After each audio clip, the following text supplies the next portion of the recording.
بسم اللہ الرحمن الرحیم۔ السلام علیکم۔ جمعیت علماء اسلام کے سربراہ مولانا فضل الرحمان صاحب کے گھر سے خصوصی جرگہ لے کر سلیم صاحب کی حاضر خدمت ہے۔ ناظرین، اس وقت ہم مولانا فضل الرحمان صاحب کی خدمت میں حاضر ہوئے ہیں کہ ابھی تک جو واقعات ہوئی ہیں ان کے بارے میں بھی اپنے آپ کو ان سے ایجوکیٹ کر سکیں، اور مستقبل کے حوالے سے سیاست میں جو کچھ ہونے جا رہا ہے اور دینی مدارس کے حوالے سے جو کچھ ہونے جا رہا ہے تو اس حوالے سے ان کا موقف جان سکے۔ بہت شکریہ مولانا صاحب۔ اور پہلے تو گزشتہ روز آپ کی ملاقات ہوئی وزیر اعظم صاحب سے اور مدارس کے موضوع پہ بات ہوئی، تو کیا طے پایا وہاں پہ؟ ان کا کیا موقف تھا، آپ کا کیا موقف تھا؟ سلیم صاحب، آپ نے بروقت اور صحیح سوال کیا۔ ایک عرصے سے پاکستان میں بالخصوص دینی مدرسہ موضوع بحث رہا ہے، اور 9/11 کے بعد امریکہ نے جس عنوان کے ساتھ افغانستان میں یا دنیا کے دوسرے علاقوں میں فوجیں اتاریں اور تمام ریاستوں کے اوپر دباؤ ڈالا، اور اس میں مذہب اور مذہب سے وابستہ لوگوں کو ایک بڑا خطرہ قرار دے دیا، دہشت گردی کا عنوان اختیار کر کے انہوں نے پورے افغانستان پر فوج کشی کی، اور پاکستان بھی اس کے دباؤ میں رہا۔ جنرل مشرف صاحب کے زمانے میں دینی مدارس پر دباؤ بڑھ گیا، لیکن پاکستان کے دینی مدارس جس کا تعلق کسی بھی مکتب فکر سے ہو، انہوں نے انتہائی دانشمندی اور حب الوطنی کا ثبوت دیتے ہوئے سنجیدہ رویہ اور افہام و تفہیم پر مبنی رویہ اپنایا، اور 2004 میں 4 کی دسمبر میں مدارس اور حکومت وہ ایک نتیجے پر پہنچ گئی، اور اس کے بعد جنوری یا فروری میں 2005 میں اس پر دستخط ہو گئے، پھر وہ ایک ڈرافٹ بن گیا، اس کے پر قانون سازی ہو گئی، پھر اس کے بعد صوبوں میں اس پر قانون سازی ہوئی، اور یہ دیکھنا تھا کہ مدارس میں پڑھایا کیا جا رہا ہے۔ تو جو عالمی تحفظات تھے ہمارے نصاب کے اوپر، کہیں یہاں پر شدت پر مبنی مضامین تو نہیں پڑھائے جا رہے، کہیں وہ دہشت گردی کا سبب تو نہیں بن رہے، چنانچہ اس کو خاص طور پر فوکس کیا گیا، اور بالآخر حکومت نے اطمینان کا اظہار کیا کہ آپ کا نصاب پر ہمارا کوئی اعتراض نہیں ہے، البتہ اس میں کوئی فرقہ وارانہ یا ایک قسم کی تشدد پر مبنی گفتگو اسباق میں نہ پڑھائی جائے۔ ہاں، تقابل ادیان کے حد تک اگر استاد اس پر بحث کرتا ہے علمی، تو اس پر ہمیں کوئی اعتراض نہیں ہوگا۔ ٹھیک، یہ تقابل ادیان ہوتا ہے یا کہ تقابل فقہ بھی ہوتا ہے؟ یہ اسی کو تقابل ادیان، تقابل مذاہب، تقابل مسالک، یعنی علمی بحث جہاں ہوتی ہے۔ جی ٹھیک، آپ کی ایک رائے ہے، میری ایک رائے ہے، ہم ایک دوسرے کے ساتھ دلائل پہ بات کر رہے ہیں، تو اس پر انہوں نے کہا کہ یہ علمی بحث ہے، اس پہ ہمارا کوئی اعتراض نہیں ہوگا۔ ہاں، اگر مدارس کے پاس وسائل آتے ہیں تو وسائل کی مناسبت سے اگر کچھ عصری علوم بھی، چاہے میٹرک ہو چاہے ایف اے ہو، وہ بھی اگر شامل کر سکیں تو وہ تدریجی طور پر مدارس اس میں شامل ہے۔ مدارس نے کہا ہمیں کوئی اعتراض اس پر نہیں ہے، ہمیں کوئی عصری علوم سے نہ چڑ ہے اور نہ کوئی اس کے ساتھ جھگڑا ہے ہمارا۔ تو یہ معاملہ طے ہو گیا۔ کچھ اس پر عمل درآمد، قانون پر عمل درآمد، کچھ رکاوٹیں آتی رہیں، مسائل، مشکلات، تو 2010 میں پھر ایک معاملہ آپس میں بیٹھ کر طے ہو گیا اور معاملات صاف ہو گئے۔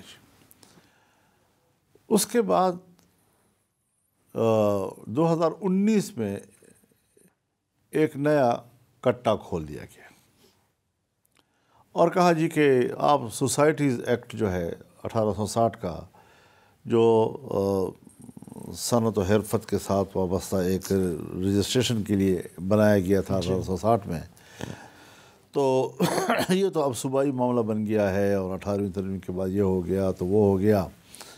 تو ایسی سوالات انہوں نے اٹھائے اور ایسے دباؤ دینی مدارس پر آیا کہ دینی مدارس بھی ان کے ساتھ بات چیت کے لیے بیٹھ گئے. اس وقت صرف ایک معاہدہ ہوا، صرف معاہدہ تحریری. اس معاہدے کی 3 بنیادیں تھیں. نمبر 1 کہ دینی مدارس کی جن کی رجسٹریشن ہو چکی ہے وہ برقرار رکھی جائے گی، اگر کسی کی نہیں ہوئی تو ان کی رجسٹریشن کے لیے حکومت تعاون کرے گی. دوسری بات یہ تھی کہ تمام مدارس کے اکاؤنٹس بینک کھول دیے جائیں گے. اور تیسری بات یہ تھی کہ جو غیر ملکی طلباء پاکستان میں پڑھنا چاہیں تو پاکستان ان کو 9 سال کا ویزا دے گا تاکہ وہ اپنی تعلیم مکمل کر کے پھر پڑھ لکھ کر واپس اپنے ملک چلا جائے. تو اس کے بعد معاہدے میں تو نہیں ہے، لیکن انہوں نے باقاعدہ ایک ڈائریکٹریٹ جنرل برائے مذہبی تعلیم قائم کر دیا اور کہا کہ ہم ملک میں 12 مراکز کھولیں گے اور وہاں جا کر آپ نے رجسٹریشن کرانی ہے. اب یہ ایگزیکٹو آرڈر کے تحت ہوا، یک طرفہ ہوا، اور یہی وہ چیز تھی کہ جس سے مدارس نے یہ محسوس کیا کہ یہ تو حکومت مدارس کے اندر دخل اندازی کا راستہ ڈھونڈ رہی ہے. اور اس وقت وزارت تعلیم کے حوالے سے ایسے بیانات بھی آئے کہ اب مدارس وزارت تعلیم کے ماتحت ہوں گے، جبکہ آپ جانتے ہیں 1860 کی جو سوسائٹی ایکٹ ہے اس کے ساتھ وزارت صنعت کا اتنا تعلق ہے کہ بس وہ ڈاک خانہ ہے اور اس میں رجسٹر ہو گیا اور ختم ہو گئی بات. کوئی مداخلت نہیں، کوئی سروکار نہیں. اور جس شعبے سے متعلق ہو، چاہے تعلیم سے، چاہے صحت سے، چاہے زراعت سے، چاہے کسی بھی کوئی NGO ہو، کوئی کارخانہ ہو، کوئی فیکٹری ہو، وہیں پہ رجسٹر ہوتے رہیں گے اور اس کی لسٹ بنتی ہے کہ پاکستان میں اتنی ادارے جو ہے رجسٹر ہے اس کے تحت جی مداخلت کوئی نہیں ہے. آپ وزارت تعلیم کے حق میں کیوں نہیں ہے؟ میں عرض کر رہا ہوں نا جی کہ وزارت تعلیم کو اگر اصول بنایا جائے جی تو میں نے آپ سے کہا کہ وزارت تعلیم نے ایک تو معاہدے کی خلاف ورزی کی کہ نہ تو کوئی انہوں نے ہمارے تنظیمات مدارس دینیہ کے کسی ایک مدرسے کی رجسٹریشن بحال کی، نہ کوئی نئی رجسٹریشن کی، نہ کوئی بینک اکاؤنٹ کھولا، نہ کسی ایک طالب علم کو ویزا دیا. بعد میں اگر کوئی مدارس ہم سے الگ ہو گئے اور ان کی ہوئی ہم سے ہمارا کوئی سروکار نہیں ہے. یعنی حکومت اور جو 18,000 کہتے ہیں ایسی باتیں، یہ وہی ان کے ہیں. ہاں ایسی باتیں ہیں. لیکن ہمارا اس سے کیا سروکار جی؟ ہمارے ساتھ جو معاہدہ ہوا تو اس وقت یہ نہیں تھے، بلکہ وہ تو ہمارے ماتحت تھے، اس کا تو کوئی مسئلہ ہی نہیں تھا جی.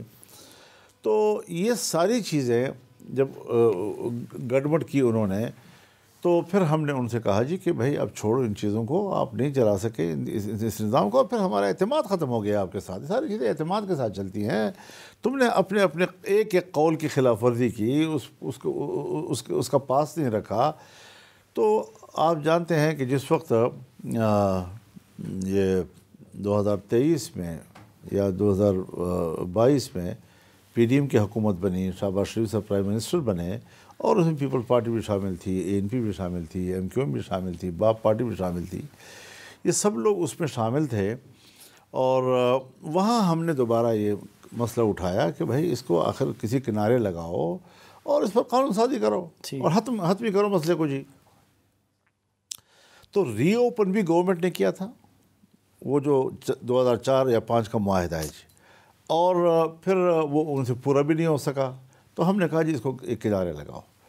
چنانچہ ڈرافٹ تیار ہوا، حکومت نے تیار کیا، ہم نے اس سے اتفاق کیا، تمام مدارس نے، تنظیمات نے اس سے اتفاق کیا. اور اس اتفاق رائے کے بعد وہ جب پارلیمنٹ میں آیا تو قومی اسمبلی میں اس کی پہلی خواندگی ہوئی اور دوسری خواندگی میں کسی نے روک دیا ان کو اور وہ نہیں پاس ہو سکا. اور ہم نے انکار کر دیا کہ اس شکل میں ہمیں قبول نہیں ہے پھر جی، کیونکہ ڈرافٹ میں ایک طرفہ تبدیلی جو ہے اس کا کیا معنی ہے جی. پھر یہ چیز معطل رہی یہاں کہ ابھی یہ جو گزشتہ مہینے میں 26ویں ترمیم کا سوال سامنے لایا گیا تو 26ویں ترمیم کے دوران ہم نے یہ بات حکومت کو یاد دلائی کہ بھئی وہ ایک معصوم قسم کا ایک ڈرافٹ قانون سازی کے انتظار میں ہے، اگر وہ بھی شامل کر لیا جائے۔ ٹھیک، ہم سے تو اس حد تک وعدہ کیا گیا کہ پہلے اس کو کریں گے، پھر 26ویں ترمیم کو پاس کریں گے۔ یہ وعدہ پیپلز پارٹی کی طرف سے تھے یا نون لیگ کی؟ کیا کہ پہلے اس کو پاس کریں گے پھر؟ مطلب یہ ہے کہ یہ باہمی اتفاق ہے، کوئی اس میں کوئی ایسی بات بھی نہیں تھی جی، خوش اسلوبی کے ساتھ۔ ہاں جی۔ اب اس حوالے سے 20 اکتوبر کو 12 بجے سے پہلے سینٹ نے پاس کیا، اور رات کے 12 بجے کے بعد جب تاریخ بدل گئی اور 21 اکتوبر ہو گئی تو صبح نماز تک قومی اسمبلی نے پاس کر دیا، اور قومی اسمبلی نے اس مدارس کے بل کو بھی پاس کیا، یہاں تک کہ ایک لفظ جو سینٹ میں قلم سے لکھ کر پاس کیا گیا تھا، وہ بھی اس کی بھی نشاندہی کی گئی کہ یہاں اس لفظ کی مستقل منظوری دے دی جائے کہ قومی اسمبلی بھی اس کو پاس کرتی ہے، تاکہ جب اس کو دوبارہ ہم اس کی ٹائپنگ کریں گے اور اس کو تحریر میں لائیں تو وہ ہم اس کو باقاعدہ اس کا جز بنا سکیں، تو وہ بھی پاس ہو گیا جی۔ اب اس کے بعد ہونا تھا اس کے اوپر دستخط صدر مملکت کے۔ صدر مملکت نے باقی دستخط کر لیے لیکن اس پر نہیں کیا۔ اب حضرت انہوں نے ایک اعتراض بھیجا، اور وہ اعتراض بھیج کر اسپیکر صاحب نے جواب میں آئین اور پارلیمانی رولز اینڈ ریگولیشنز اس کا حوالہ دے کر جواب دیا کہ یہ اعتراض میرے نزدیک ایک لفظی غلطی ہے جس کی میں نے اصلاح کر دی ہے، اور وہ میں آپ کو واپس بھیج رہا ہوں، اس کے لیے جوائنٹ سیشن کی ضرورت نہیں ہے جی۔ چنانچہ صدر صاحب نے اس کو قبول بھی کیا، اس پر کوئی اور بات بھی نہیں کی، اصرار بھی نہیں کیا، نہ یہ یاد دہانی کرائی کہ نہیں اس کے لیے بھی آپ جوائنٹ سیشن بلائیں، اور معاملہ ہمارے نزدیک تو ختم ہو گیا تھا جی۔ اس کے بعد دیکھتے دیکھتے 8 اعتراضات پر مشتمل نیا ورقہ انہوں نے بھیج دیا 13 نومبر کو۔ اب اگر تو ایسا ہے کہ کوئی کہے کہ جو پہلا اعتراض بھیجا اس میں تو آئین خاموش ہے، 10 دن ہے، 14 دن ہے، 15 دن ہے، 30 دن ہے، لیکن عارف علوی صاحب کے مثال موجود ہے کہ انہوں نے جب 10 دن تک دستخط نہیں کیے تو یہاں حکومت نے ان کا نوٹیفیکیشن جاری کر دیا تھا، تو ایک مثال اور نظیر تو خود قائم کی حکومت نے اس کی جی۔ اب اس کے بعد جو دوسرا آیا ہے، ہمارا موقف یہ ہے کہ دوسرا اعتراض کرنے کا صدر کوئی اختیاری نہیں ہے، اگر اسے پھر بھی بھیج دیا یا اسے کوئی تعویل کرے تب بھی 10 دن کے اندر نہیں بھیجا، 13 دن کے بعد بھیجا ہے، لہٰذا کسی قیمت پر وہ دوبارہ اس کے لیے جوائنٹ سیشن بلانے کا جواز نہیں ہے، سوائے ایک بات کے کہ آپ اس کو ایکٹ تسلیم کریں اور اس کا گزٹ نوٹیفیکیشن کریں۔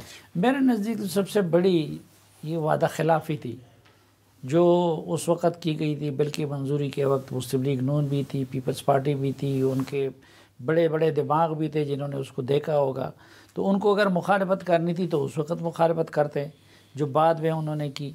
یہ آپ کیا سمجھتے ہیں کہ آپ کے ساتھ یہ جو وعدہ خلافی ہے یہ زرداری صاحب نے کی، یہ حکومت نے کی، یا کسی اور طرف سے ہوئی؟ دیکھیے، اب جہاں سے بھی ہوئی ہو، لیکن سوال تو ان کے لیے ہے نا جی کہ ایسا کیوں کرتے ہیں وہ جی۔ میری اس کے بعد جو رابطہ رہا ہے یا پرائم منسٹر کے ساتھ یا پیپلز پارٹی کے لوگوں کے ساتھ، ایون کہ خود زرداری صاحب کے ساتھ جی، تو وہ یہ کہتے ہیں کہ جی ہمارا وعدہ ہے اور ہم نے کرنا ہے۔ اب آپ مجھے یہ بتائیں کہ 13 نومبر کو جب وہ اعتراضات بھیج رہے ہیں اسمبلی میں، اور 27 نومبر کو میں لاڑکانہ میں تھا، جو اس لیے کہ 28 کو سکھر میں کانفرنس تھی، محترم جناب زرداری صاحب مجھ سے فون کرتے ہیں اور مجھے کہتے ہیں کہ مولانا آپ ناراض نہ ہوں، آپ کی تو خواہش ہمارے لیے حکم ہے، بس 1-2 دن میں دستخط کر دوں گا۔ ادھر اعتراضات بھیجتے ہیں، ادھر مجھے فون پہ کہتے ہیں کہ میں دستخط کر دوں گا۔ تو یہ اپنے دستخطوں کی نفی ہے. یہ کیا کر رہے تھے مجھے خود سمجھ میں نہیں آ رہا تھا کہ یہاں آئین کدھر ہے, یہاں قانون کدھر ہے, یہاں رولز کدھر ہیں, اور اس کے تحت ایک چیز ایکٹ بن چکا ہے, آپ کیوں اس کا قدر نوٹیفیکیشن نہیں کر رہے جی. بہرحال بالآخر ہم نے اپنا فرض سمجھا, اور میری اس سلسلے میں مولانا مفتی محمد تقی عثمانی صاحب سے گفتگو ہوئی, اور میں نے ان سے کہا کہ چونکہ یہ مسئلہ صرف ہمارا نہیں ہے, نہ وفاق المدارس کا ہے, یہ تو تمام مکاتب فکر کی تنظیمات کا مسئلہ ہے, تو اتحادی تنظیمات مدارس دینیہ کو بھی آن بورڈ لینا چاہیے, ان کو اعتماد میں لینا چاہیے. اور اس کا اجلاس 16 تاریخ کو یہاں اسلام آباد میں ہوا.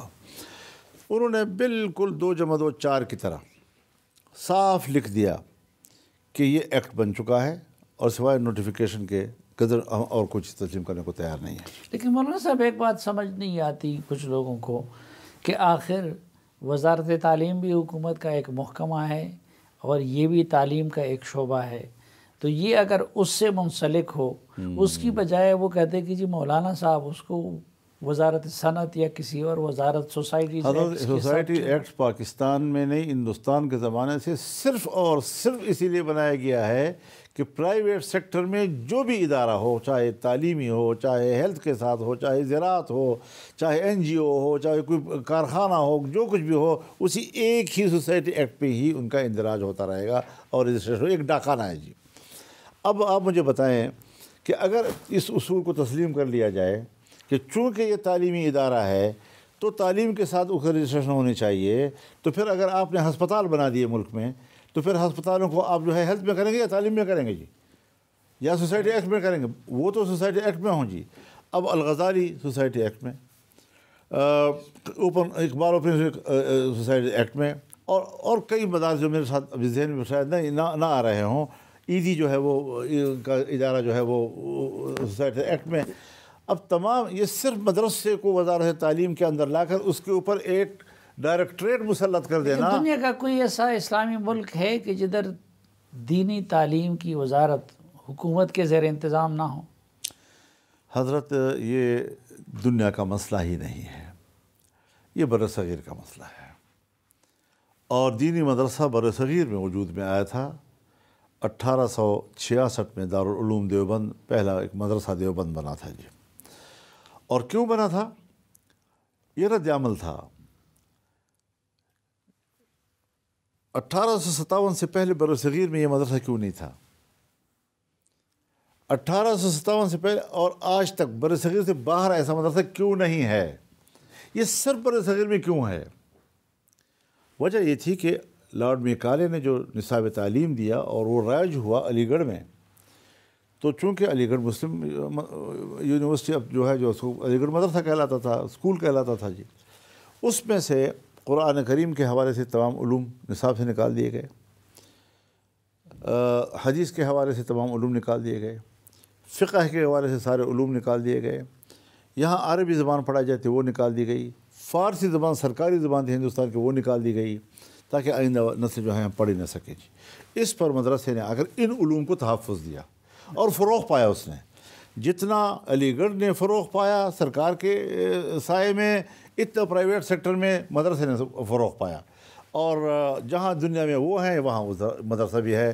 تو اب وہ ایک سوسائٹی کا رچا بسا ایک حصہ بن چکا ہے جس کو سوسائٹی سے کسی قیمت پر اب الگ کیا نہیں جا سکتا جی. لیکن سوسائٹی کے بعض لوگ اعتراض کر رہے ہیں کہ جی پہلے قرآن بنیادی سورس ہے دین کا, پہلے قرآن پڑھانا چاہیے تھا, پھر حدیث اور سنت پڑھانے چاہیے تھے, پھر اس کے بعد فقہ کی نمبر آنی چاہیے تھی. لیکن کہتے ہیں کہ یہاں پہ ان مدرسوں میں فقہ تو پہلے پڑھایا جاتا ہے, آپ کے ہاں اگر ہے تو قدوری اور یہ جو کتابیں ہیں یہ پہلے پڑھائی جاتی ہیں, اور پھر اس کے بعد حدیث کی باری آتی ہے, اور پھر قرآن کی باری آتی ہے, جس کی وجہ سے فرقواریت پھیل رہی ہے. لوگوں کا اعتراض یہ ہے کہ فرقواریت پھیل رہی ہے, یہ بیس قرآن ہی ہونا چاہیے. فرقواریت حضرت اس میں اگر آپ تو سمجھتے ہیں کہ مسالک کا اختلاف ہے تو یہ اجتہادی اختلاف ہے, اس کا کوئی گناہ بھی نہیں ہے. اور جناب رسول اللہ صلی اللہ علیہ وسلم نے خود فرمایا اختلاف امتی رحمہ, میری امت کے درمیان جب اختلاف ہوگا دلیل کی بنیاد پر ہوگا، اجتہاد کی بنیاد پر ہوگا، نیک نیتی کی بنیاد پر ہوگا، تو آپ کو میں بتانا چاہتا ہوں کہ ایک زمانہ وہ بھی گزرا ہے جب ایک ہی مسجد میں کہ ایک کونے میں ایک مسلک کے لوگ تعلیم حاصل کرتے تھے، اور اسی مسجد کے دوسرے کونے میں دوسرے مسلک کے، اور اسی کے تیسرے کونے میں دوسرا استاد بیٹھا ہوتا تھا، سب کے سب مختلف رائے رکھنے والے ایک ہی مسجد میں درس تدریس کرتے تھے اور کوئی مناقشہ نہیں تھا جی۔ تو یہ معاون علوم ہیں۔ قرآن و حدیث سے پہلے ہم عربی گرامر پڑھتے ہیں جس کو صرف کہتے ہیں، نحو کہتے ہیں، اس کے بعد پھر ہم ابتدائی فقہ علوم شامل کر لیتے ہیں، پھر اصول فقہ شروع کر لیتے ہیں، پھر اس کے بعد ہم ہندسہ اور معانی اور اس قسم کے علوم پڑھاتے ہیں، ساتھ ساتھ میں ہم فقہ بھی چل رہا ہوتا ہے، اس کے ساتھ ہم کچھ اصول تفسیر کی کتابیں بھی شروع کر دیتے ہیں۔ تو بہت سے علوم ہوتے ہیں جس میں فلکیات بھی ہوتی ہیں، جس میں ارضیات بھی ہوتی ہیں۔ تو یہ تمام علوم جو آگے جا کر قرآن کریم کو سمجھنے میں آپ کو معاونت دیتی ہیں، اور آپ جو قرآن کریم سے اصطلاحات لیتے ہیں وہ اصطلاحات آپ کو پہلے سے ازبر ہو جاتے ہیں جو وہاں آپ کو کام آتے ہیں۔ اب اگر حکومت نے اپنا وعدہ پورا نہ کیا اور پھر کوئی ٹال مٹول سے کام لی تو آپ کا رد عمل کیا ہوگا؟ کل ہماری بات چیت ہوئی حکومت کے ساتھ، تو وہ بڑے مثبت پیرائے میں ہو گئی، اور ہمارے دلائل کو انہوں نے قبول کر لیا، اور وہ سمجھتے ہیں کہ آپ کا دلیل مضبوط ہے اور ہمارے اوپر ایک کمٹمنٹ ہے جو ہماری، وہ ہم پر اس کو پورا کرنا لازم ہے۔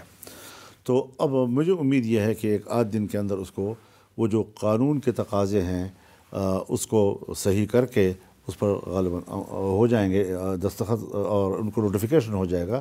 لیکن مجھے امید یہ ہے کہ نہ ہمیں اسلام آباد کی طرف مارچ کی ضرورت پڑے گی، اور نہ ان کو جوائنٹ سیشن کی ضرورت پڑے گی۔ ٹھیک ناظرین، ایک مختصر سی بریک لیتے ہیں اور واپس آئیں گے تو مولانا فضل الرحمان صاحب کے ساتھ ملک کے کئی اور اہم ایشوز پہ بات ہوگی، ہمارے ساتھ رہیے۔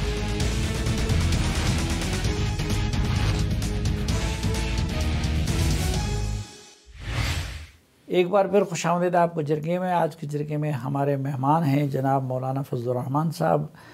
مولانا صاحب، ملک میں جو امن و امان کی صورتحال ہے، اور بالخصوص مجھے تھوڑا سا بعض اوقات گلہ بھی آتا ہے کہ خصوصاً جو کرم ضلع کا مسئلہ ہے اس میں آپ ایک اہم کردار ادا کر سکتے تھے، لیکن اتنے متحرک آپ نظر نہیں آئے جتنا کہ ہم توقع کر رہے تھے۔ صافی صاحب، آپ نے بہت صحیح سوال کیا ہے، میں اس کی وضاحت کر دینا چاہتا ہوں جی۔ میں اللہ کا فضل ہے کسی سرکاری منصب پہ نہیں ہوں، اور نہ اس حوالے سے میری کوئی ایسی ذمہ داری بنتی ہے، لیکن ایک جماعت کے سربراہ ہوتے ہوئے اور پھر ہمارے قبائلی منطقے میں جس طرح کے پبلک کا ایک تعلق جمعیت علماء اسلام کے ساتھ ہے، اس ناطے ایک فرض بنتا ہے میرا، اسلامی فرض بھی، دینی فرض بھی، اخلاقی فرض بھی، کہ ہم اس مسئلے کو حل کرنے میں کردار ادا کریں۔ یہ بات واضح رہے کہ جو ہمارا پورا قبائلی علاقہ ہے وہ بھی کوئی 20-22 سالوں سے شورش زدہ ہے، اور بالخصوص کرم کا جو مسئلہ ہے وہ ذرا اس سے ذرا مختلف ہے، لیکن بہرحال ایک مسئلہ ہے جو 20 سال سے زیادہ کا عرصہ ہو گیا ہے۔ مجھے کرم کے جو ہمارے سنی مکتب فکر کے علماء اور اکابرین ہیں، قبائلی زعماء ہیں، وہ بھی ملے ہیں، اور شیعہ مکتب فکر کے اکابرین بھی مجھے ملے ہیں، اور دونوں نے یہ خواہش ظاہر کی کہ ہم اس میں اپنا کردار ادا کریں۔ ان رابطوں کے بعد میرے اندر ایک حوصلہ پیدا ہوا کہ میں اب شاید اس میں قدم رکھوں تو اس قابل ہوں گا کہ میں کوئی کردار ادا کر سکوں جی۔ میں نے ایک مختصر سا مشاورتی مجلس پشاور میں بلائی جس میں ہمارے کرم ایجنسی کے عوامی ایک نمائندہ اور ساتھ ساتھ جماعتی ذمہ داران اور بڑے اچھی صورتحال سے آگاہ لوگ بیٹھے ہیں ہم لوگ، اور اس میں ہم نے ایک طے کیا کہ کیا اس میں داخل ہونے کا کیا راستہ ہونا چاہیے، اور ایک ضابطۂ کار ہم نے آپس میں طے کیا جی۔ ابھی ہم اس حوالے سے قدم رکھنے کا آغاز کرنے والے تھے کہ وہاں کچھ انتہائی سخت قسم کے اور بڑے پیمانے پر واقعات ہو گئے جی۔ کنوائز پر فائرنگز ہو گئی، بازار گاؤں کے جل گئے، اس کے جواب الجواب، تو اس سے صورتحال ایسی گرم کر دی کہ اس وقت اس گرم زمین میں داخل ہونا شاید مصلحت کے خلاف تھا جی۔ میں اب بھی اپنے اس عزم سے پیچھے نہیں ہٹا ہوں، اور میں دوبارہ متعلقہ لوگوں کے ساتھ رابطہ کر کے، اور میں چاہتا ہوں کہ قبائلی سطح پر قبائلی زعماء کو بھی اس میں انوالو کیا جائے، اور حکومتی سطح پر بھی میں چاہتا ہوں کہ گورنمنٹ کو بھی اعتماد میں لیا جائے، کیونکہ اگر اس طرح اجتماعی صورت میں ہمارا تعاون نہیں رہا، حکومت اور ہم ایک پیج پہ نہیں، قبائل اور ہم ایک پیج پہ نہیں، تو شاید پھر ہم یہ بیل مونڈے نہ چڑھ سکے۔ تو انشاءاللہ العزیز، لیکن صوبائی حکومت اور مرکزی حکومت کے اگر ان حالات میں یہ تعلقات رہے کہ وہ مارچ کریں، وہ اسلام آباد کی طرف آئے، انہی چیزوں نے تو حضرت معاملات خراب کیے ہیں۔ دیکھیے، آپ جانتے ہیں مظاہرے تو ہم بھی کرتے تھے۔ عمران خان کی حکومت میں ہم نے کوئی 13 ملین مارچ کی پورے ملک کے طول و عرض میں، لیکن کہیں کا کوئی نیا مسئلہ تو نہیں کریٹ کیا ہم نے، کوئی مشکل تو نہیں پیدا کی کہیں پہ جی۔ اپنی آواز بھی، اپنا میسج بھی دنیا کو دیا، طاقت کا مظاہرہ بھی کیا، اور کوئی ریاست کو بھی کوئی مشکل درپیش نہیں ہوئی جی۔ آزادی مارچ یہاں اسلام آباد میں ہم نے کیا، 14-15 دن ہم یہاں رہے، کوئی پرابلم نہیں ہوا، لیکن پبلک تھی، انہوں نے دنیا کو ایک میسج دیا۔ تو یہ ایک صورتحال ہے جی کہ میں پنجاب میں داخل ہوں گا، پنجاب پر یلغار کروں گا، اسلام آباد پر یلغار کروں گا، اور صوبہ ورسز صوبہ یا صوبہ و مقابلے وفاق، اس قسم کے الفاظ کا استعمال کر کے جب گھروں سے نکلیں گے اور نوجوانوں کو نکالیں گے، تو یہ ہوتا ہے ملک کو نقصان پہنچانے والی بات، جیسے اسٹیٹ تک کو زخم پہنچتی ہے جی۔ میں حکومت سے اختلاف کر سکتا ہوں، میں اسٹیبلشمنٹ سے اختلاف کر سکتا ہوں، لیکن مجھے خود بھی عقل اللہ نے جتنی دی ہے اس میں حدود طے کرنے ہوں گے کہ یہ حد جو ہے، اس سے آگے جاؤں گا تو اسٹیٹ متاثر ہوگی، حکومت متاثر نہیں ہوگی جی۔ تو ہم نے کبھی بھی اس بات کی حمایت نہیں کی، اور میں اپنے ان دوستوں کو بھی یہی مشورہ دیا کرتا ہوں کہ بھئی آپ حضرات تھوڑا سا بیٹھ کر کچھ نظر ثانی کریں اپنے اس رویوں کے اوپر، کہ جس کے بعد اسٹیٹ آپ کے سامنے آ جاتی ہے، صوبہ آپ کے مقابلے میں آ جاتا ہے، اور دو صوبوں کے درمیان، اور پھر پشتون کا لفظ استعمال کرنا، اور پنجاب اور پشتون کا تصور، یہ تو پھر انارکی کی طرف ہم جائیں گے جی۔ تو میں اس قسم کی پولیٹکس سے ہر چند کی اتفاق نہیں کرتا۔ کیا طریقہ ہے؟ یہ تو آپ بھی کہتے ہیں کہ الیکشن میں دھاندلی ہوئی ہے، یہ ناجائز اسمبلی ہے، تو اس سے جان چھڑانے کا پھر کیا راستہ ہو سکتا ہے؟ تو آپ نے میرے موقف تو دیکھا ہے نا کہ میں 2018 میں بھی یہی موقف لیا تھا نا میں نے، تو 2018 میں بھی اگر ہوا تو میں نے ایک موقف لیا، اور اگر 2024 میں بھی ہوا تب بھی میں نے وہی موقف لیا۔ میں نے اپنے تسلسل کو نہیں توڑا جی، اگر توڑا ہے تو ان لوگوں نے توڑا ہے جو میرے ساتھ تھے اور اب نظر نہیں آ رہے جی، لیکن بہرحال ہم نے اپنے موقف پر رکھا ہے۔ لیکن اس موقع کے ساتھ ہم نے چلنا ہے۔ آج اپوزیشن پی ٹی آئی سب سے بڑی جماعت ہے، 90 سے اوپر اراکین ہیں ان کے، ہم کوئی 8 اراکین کے ساتھ قومی اسمبلی میں ہیں، 5 اراکین کے ساتھ ہم سینٹ میں ہیں۔ اب اپوزیشن کا بھی ایک رول ہوتا ہے، کیا ہم نے اپوزیشن میں بیٹھ کر بھی اپوزیشن کرنی ہے یا کچھ تبدیلی رویوں میں لانی ہے؟ تو ہم اپوزیشن کو بھی ایک متفقہ رول کی طرف لے جانا چاہتے ہیں، اور ہم ان کو بھی انگیج رکھتے ہیں، جس طرح 26ویں ترمیم میں ہم نے ان کو مکمل انگیج رکھا، اور ایک ایک قدم پر ہم ان کو اعتماد میں لیتے رہے۔ تو ہر چند کے ہمارے درمیان نظریاتی یا فکری اختلافات ہوں گے اور رہے ہیں، لیکن اس کے بعد جو ان حالات کے تقاضوں سے اگر ہم نظریات میں کوئی فرق نہیں لا سکے، یا اب تک اس کے حوالے سے کوئی تحفظات دور نہیں ہو سکی، تب رویوں میں تو فرق لایا جا سکتا ہے نا جی۔ تو رویوں کا فرق تو نظریات کے اختلاف کی نفی تو نہیں کر رہا ہوتا جی۔ ناظرین، ایک مختصر سی بریک لیتے ہیں، واپس آئیں گے تو مولانا فضل الرحمان صاحب کے ساتھ گفتگو کا سلسلہ یہیں سے آگے بڑھائیں گے، ہمارے ساتھ رہیے۔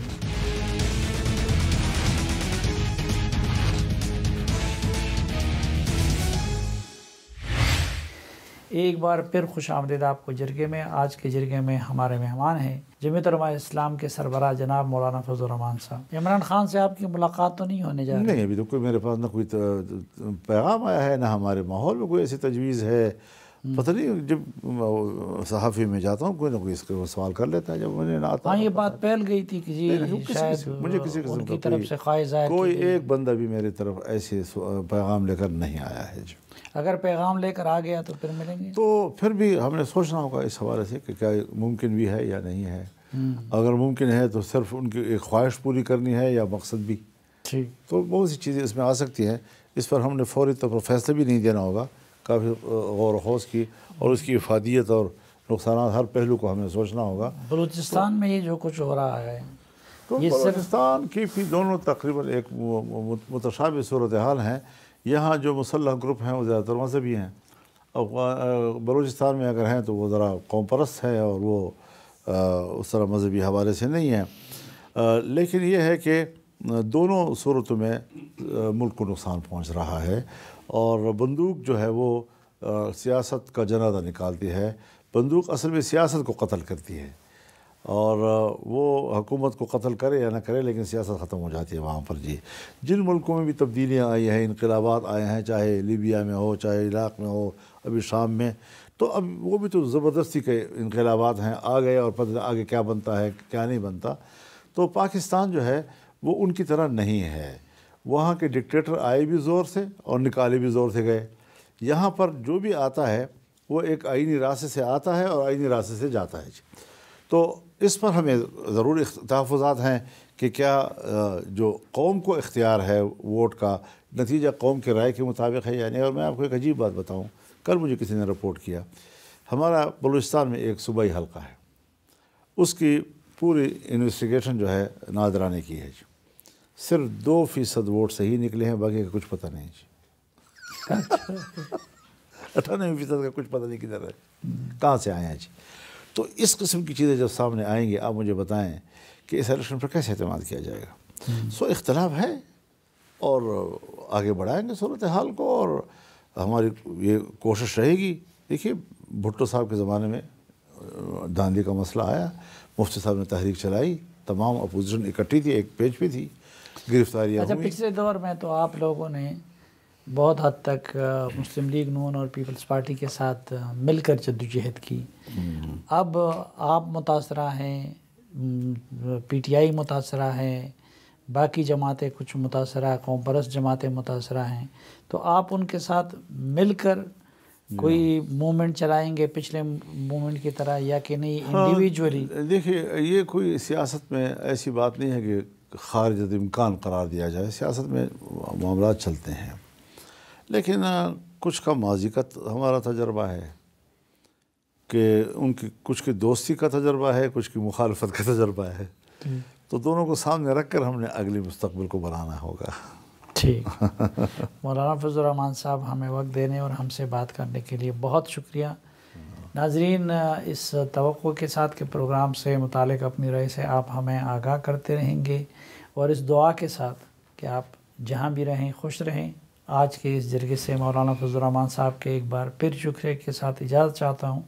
اللہ حافظ۔